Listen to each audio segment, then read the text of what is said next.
Do you know, about this job I love, one thing I really love about it is I get to come to some fantastic gardens. And with it being Chelsea this week, I've been in quite a few. And I'm in another one today, and I'm in Bonsall, in the village of Bonsall. And I've come really... I think next week we're going to talk more about the garden that I'm sitting in.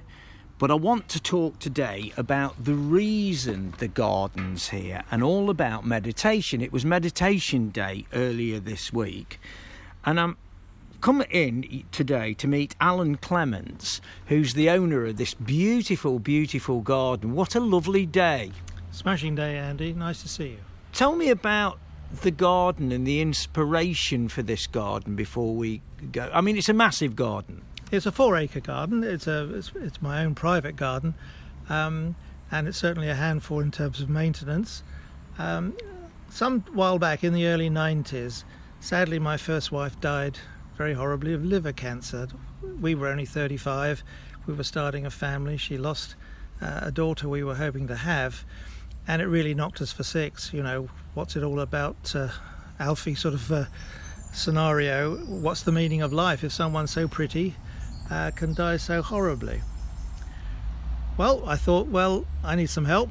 Who can I ask about the meaning of life? Who's the one person in the world who might be able to seriously answer that question? Well, the Dalai Lama. Why not? Well, my family fell about laughing and said, well, you'll never get to see him.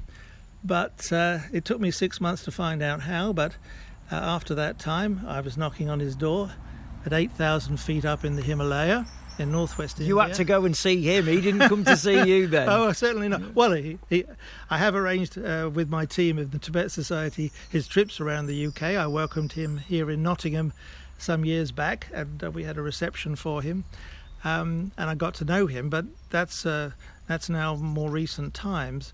At that time, I knocked him on the door very sheepishly, and security guards came and said, well, who are you? I said, I've come to see the Dalai Lama. You didn't make an appointment then? Well, I tried to, but it didn't really work. So you just knocked on his door. Hello, I'm here. Well, in 1992, which is the year it was a bit easier to do that. I don't think you could do that anymore unless you were an official party. But, they said, well, you've got to wait a month, I've got a long waiting list. But anyway, I went back to my hotel and, blow me, I got a call saying, no, he will see you tomorrow for 20 minutes and please come along. Well, very nervously, I went to his bungalow and went through all the routines of security. There he was in the living room when I came in. Your Holiness, can you tell me the meaning of life? He shrugged his shoulders and said, well, I don't know, he said. And he was smiling.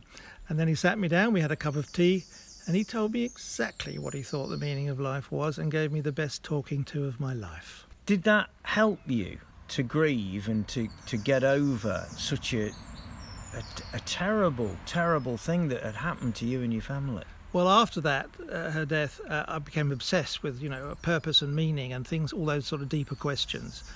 But actually, by shrugging his shoulders and laughing, the Dalai Lama sort of pricked the bubble, if you know what I mean. And it became a little bit less urgent. But anyway, he sat me down and he was very clear with his message. So you came back here and then is that how you got into meditation? Well, I mean, his message was pretty straightforward. The purpose of life is for us to be happy, but most important, to help others to be happy, compassion and those sort of things. But if you want to be happy, you've got to have peace of mind, and it's very helpful to find peace of mind if you meditate, and that was the trigger. And at that point, we'll have a song and we'll come back and we'll chat some more. I can't believe you just knocked on the Dalai Lama's door and said hello. Fancy a chat? Well, back at Bonsall then, in our fantastic, fantastic garden here. And I'm with Alan Clements, who's been telling us about when he went, he'd sadly his first wife, passed away due to liver cancer, and he really needed to find the meaning of life, and he only went to go and see the Dalai Lama, knocked on his door and had a chat with him, which is a fantastic story.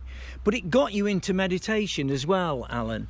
Well, what I did was I was lucky enough in 1996 to have a trip to Japan.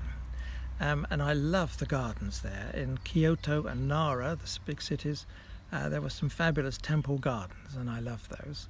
My favourite was called Daisen Inn in Daitokuji Temple. Are these gardens that are open to the public? Yes, then? those were. I was lucky enough to get there before the tourists arrived and have tea with the abbot. He gave me a cup of tea. You seem to rub shoulders with everybody. Well, there we go.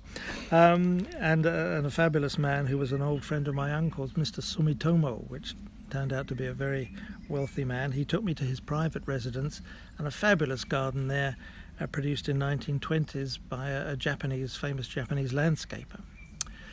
But meditation was on my mind, and I went up into the Alps of Japan to a monastery called Ohaiji. I see all these years later they now allow people regularly, but those days I talked my way in and said, can I come and stay? I want to learn about meditation, the Soto Zen sect of Buddhism. Well, my first night there, I was in my room, fast asleep, knocked on the door, 3 o'clock in the morning. Mr. Clements, we're ready for your meditation. 3 in the morning. 3 in the morning. My daughter won't even have come in by then. Well, there you go. So I was trooped off to the meditation hall, and they sit you cross-legged facing a wall, and all the priests and monks were lined up against the wall at 3 o'clock in the morning. And of course you had to be very careful not to fall asleep. But if you did, the high priest would be walking behind you with a big stick, and he'd thwack you on the shoulder to wake you up. Well, so I learned meditation the hard way, the Japanese way, whereas the Dalai Lama was more likely to have a joke and a laugh and be very friendly, albeit very serious in what he does. Has it helped you then, meditation, just generally in life?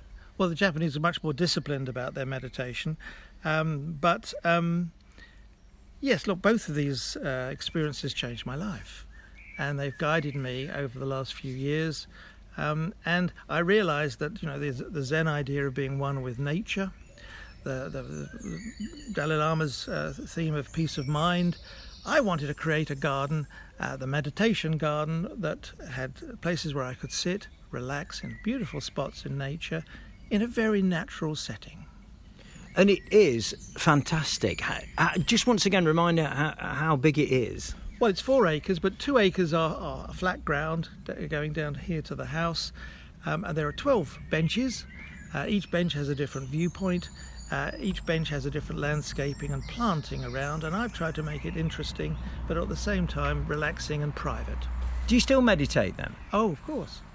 Every day you can find me down the bottom of the garden with the view of the whole garden and cliff, and it's a really quiet time when everyone's gone home. You don't get up at 3:30 in the morning though? No, thank you.